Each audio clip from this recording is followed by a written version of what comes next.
Good morning बच्चों, जय श्री राम। आज हम पढ़ेंगे प्रश्नावली 1.2 और प्रश्नावली 1.2 कक्षा 10 के। तो कक्षा 10 में प्रश्नावली 1.2 है, इसमें कुछ सवाल है प्रमेय के ऊपर आधारित हैं। जैसे सिद्ध कीजिए कि √2 एक अपरिमेय संख्या है ना। तो जो भी अपरिमेय संख्याएं आएंगी उन अपरिमेय संख्याओं को आपको क्या करना है, इस प्रश्नावली के अंतर्गत सिद्ध करना है।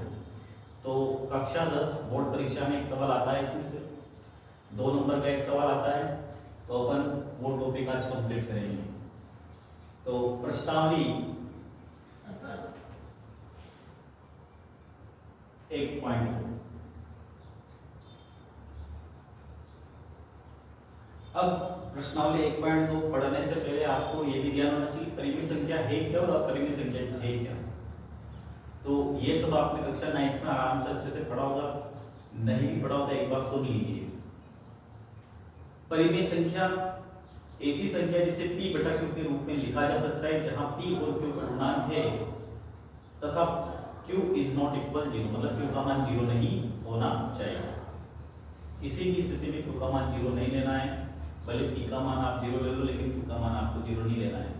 तो कहने का मतलब अंश बटा हर के रूप में जो संख्याएं लिखी जाएगी, या बटे वाली संख्या या भिन्न वाली संख्याएं, जितनी भी संख्याएं रहेगी है ना, या बिना भिन्न वाली संख्याएं, वो सारी संख्याएं क्या कहलाएगी, परिमेय संख्याएं कहलाएगी। जैसे आपके मन में आ सर 2, हाँ 2 परिमेय संख्या है, इसे अपन 2/1 के रूप में लिख सकते हैं आराम से। इसी प्रकार जैसे आप क्या सर 0 एक परिमेय संख्या, इसे 0/1 के रूप में लिख सकते, लेकिन 1/0 परिमेय संख्या नहीं होगी, क्योंकि 0 का मान क्या लेना, आपको 0 नहीं लेना, हर में कभी 0 नहीं लाना है। ये बात आपको ध्यान रखनी है। अपरिमेय संख्या है तो ऐसी संख्याएं जिसे p बटा q के रूप में नहीं लिख सकते, अंश बटा के रूप में नहीं लिखी जा सकती, वो सारी संख्याएं क्या कहलाती है, अपरिमेय संख्याएं कहलाती है। तो अपरिमेय संख्याएं है क्या, जैसे वर्गमूल वाली संख्याएं √2, √3, √4, जैसे पाई, जितने भी जैसे पाई, 2 पाई, 3 पाई जितने भी आएंगे ना, वो सारे क्या कहलाएंगे, अपरिमेय संख्या कहलाएंगे। फिर आगे आते हैं कि सर दशमलव वाली संख्या है, हाँ दशमलव वाली संख्या है जिनका प्रसार चलते ही जाता है, वो सभी संख्याएं क्या कहलाती हैं, क्या कहलाती हैं, अपरिमेय संख्या कहलाती है। जिनका शांति में हो, कभी भी रुकेगी, वो सारी संख्याएं कहलाती है।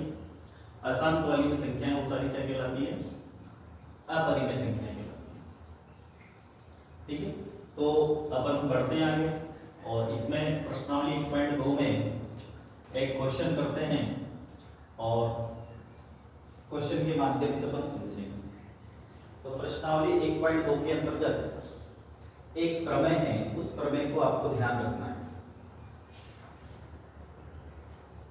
तो प्रमेय क्या है, माना p एक अभाज्य संख्या है, माना एक प्रमेय है, वो प्रमेय आपको ध्यान रखनी है। माना p एक अभाज्य संख्या है,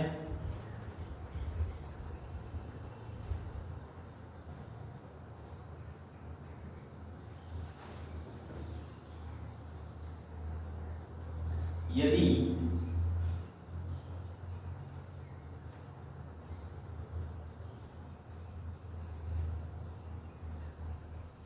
p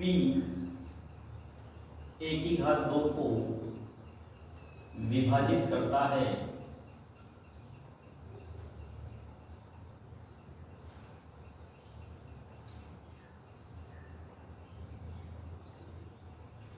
तो p a को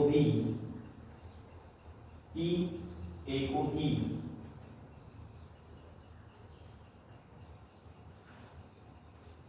विभाजित करेगा, जहां a एक धनात्मक पूर्णांक है, एक धनात्मक पूर्णांक।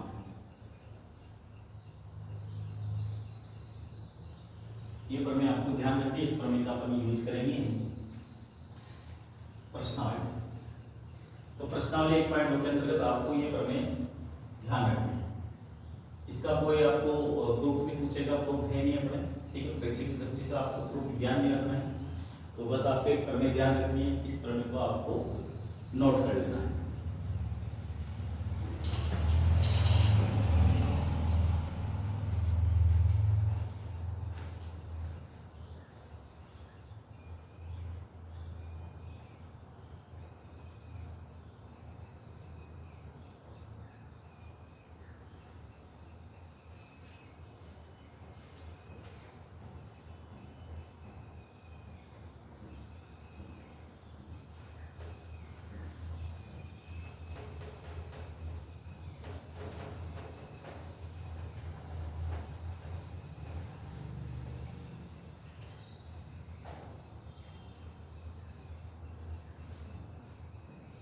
तो प्रश्नावली 1.2 का पहला क्वेश्चन करेंगे अपन, और पहला क्वेश्चन दे रखा है इन्होंने, तुम्हें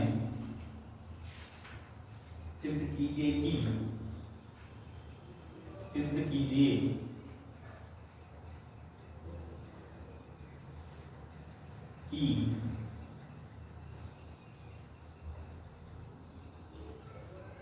√5 एक अपरिमेय संख्या है, अपरिमेय संख्या है।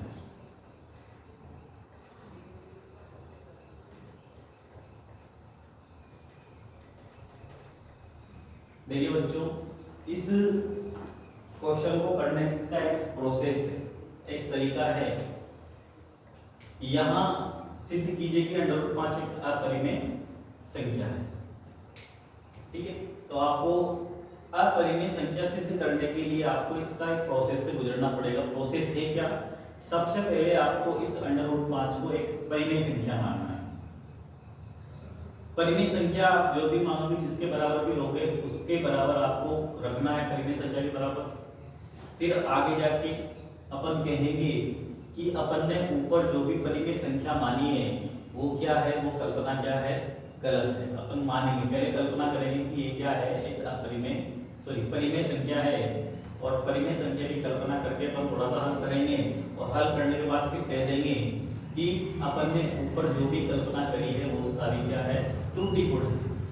अपन ऊपर जो भी हल किया वो सारा क्या है, त्रुटिपूर्ण है।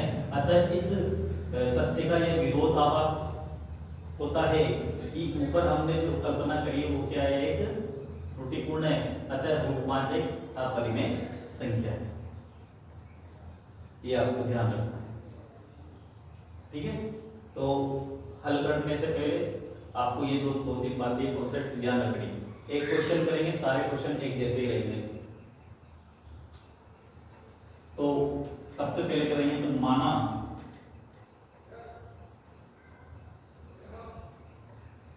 √5 एक परिमेय संख्या है।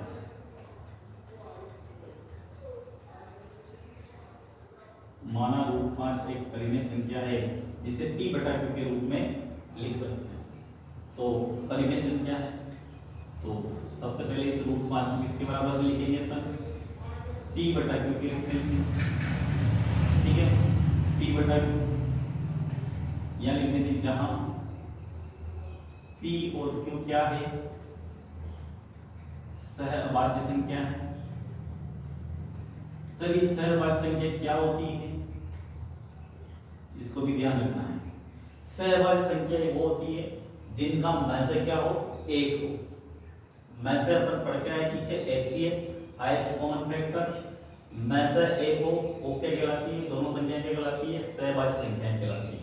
तो ऐसी दो संख्याएं जिनका मध्य कितना हो, HCF कितना हो, एक हो, वो क्या कहलाती है, सहअभाज्य संख्याएं कहलाती है। तो p/q, इसको थोड़ा सा सेपरेट करेंगे, इस q को इधर गुणा करेंगे, तो q √5 बराबर कितना आएगा, p। दोनों पक्षों में थोड़ा सा हल करेंगे इसको, दोनों पक्षों में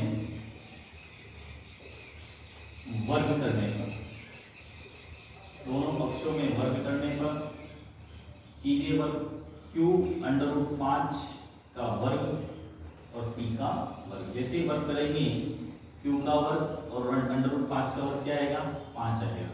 इक्वल टू कितना आएगा, पी का वर्ग।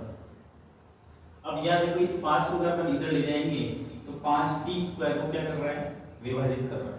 क्या कर रहा है, तो अपन लिखेंगे कि 5p की घात 2 को विभाजित करता है, ये कहां से लिखेंगे अपन, प्रमेय से, विभाजित करता है तो 5p को भी विभाजित करेगा, को भी विभाजित करेगा, 5p को भी क्या करेगा, विभाजित करेगा।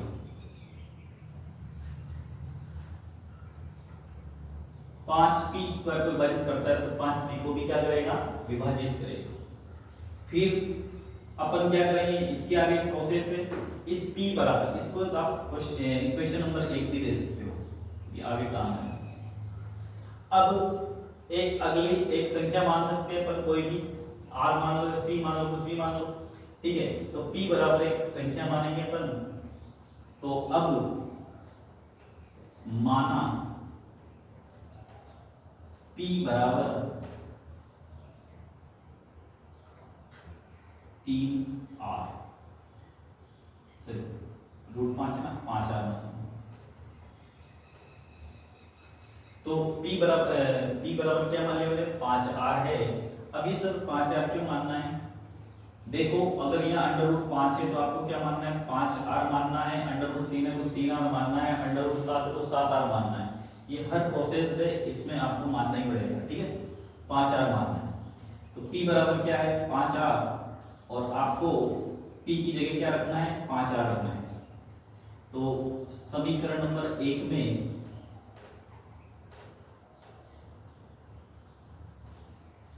p का मान रखने पर रखो 5q की घात 2 बराबर 5r, और ये क्या हो जाएगा, p का वर्ग हो जाएगा। इसको हल करेंगे, 25r की घात 2 और 5 से 5 कटेंगे, कितने आ जाएगा, q स्क्वायर बराबर ये 5 बार जाएगा और 5r की घात 2। इसको अपन लिख सकते हैं याद करके, 5r की घात 2 बराबर q स्क्वायर।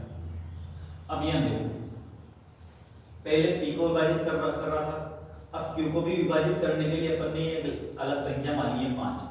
तो यहां देखो 5 q की घात 2 को विभाजित करता है, ये कहां से लिख रहे हैं अपन, प्रमेय से लिख रहे हैं, जो प्रमेय पढ़ाई मैंने उससे लिख रहे हैं। 5q स्क्वायर को विभाजित करता है तो 5q को भी विभाजित करेगा।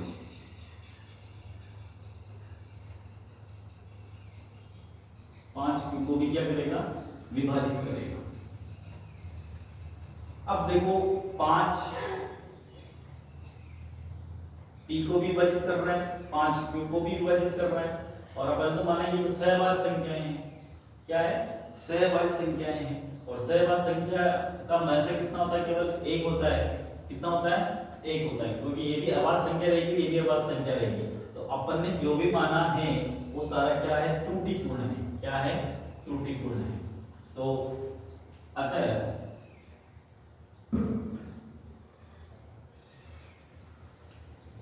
इस तथ्य का विरोधाभास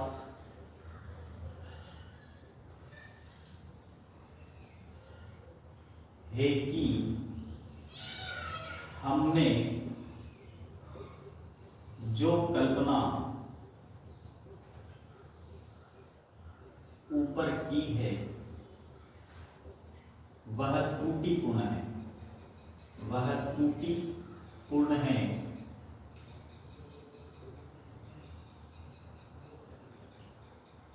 कि √5 एक परिमेय संख्या है, एक परिमेय संख्या है। अतः √5 एक अपरिमेय संख्या है, अपरिमेय संख्या। हैंस प्रूव्ड, इतना सा लिखना है, नोट कीजिए।